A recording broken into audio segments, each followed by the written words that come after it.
السلام عليكم ورحمة الله وبركاته. ازيكم عاملين ايه؟ وحشتوني جدا جدا. النهاردة ان شاء الله هعمل معاكم حمص الشام. انا عندي نص كيلو من الحمص، غسلته كويس جدا ونقعته لمدة 5 ساعات.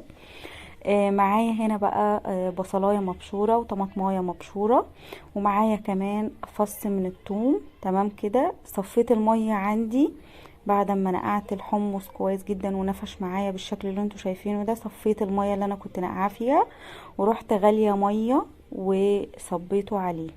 تمام. بعد ما نزلت الطماطمايه والبصلايه وفص الثوم، ببتدي بقى اولع النار. وعندي هنا للبهارات عندي ربع معلقه بصل بودر، ربع معلقه ثوم بودر، عندي ربع معلقه من السكر، نص معلقه من الملح، كزبره، ربع معلقه من الكمون، وربع معلقه من الفلفل الاسود. كل البهارات دي انا بحطها معاه وهو بيستوي، عشان بتديني نكهة حلوة جدا زي بتاعت بره بالظبط، وبيبقى الطعم احلى من بتاع بره كمان. جربيه ان شاء الله باذن الله يعجبك. عندي هنا بقى عشان اخد اللون اللي زي بتاع بره ايه هو، احط معاها نص معلقة من الصلصة. تمام كده. بيخلي اللون عندي تحفة جدا وحلو قوي زي اللي احنا بناكله بره بالظبط.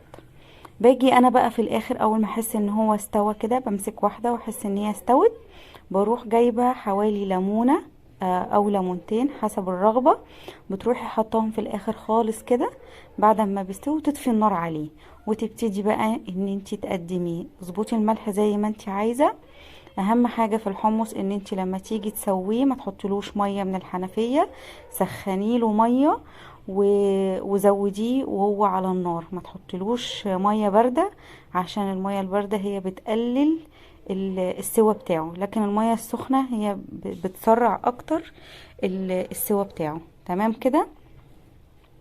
جبت بقى كوبايات عندي وقدمتها بالشكل ده كده. اتمنى ان تكون عجبتكم، اتمنى تدوسولي لايك وتشتركوا في القناة وتفعلوا الجرس، واتمنى ان انتوا تشيروا الفيديو عشان يوصل لاكبر عدد، لاني مش هكبر غير بيكو.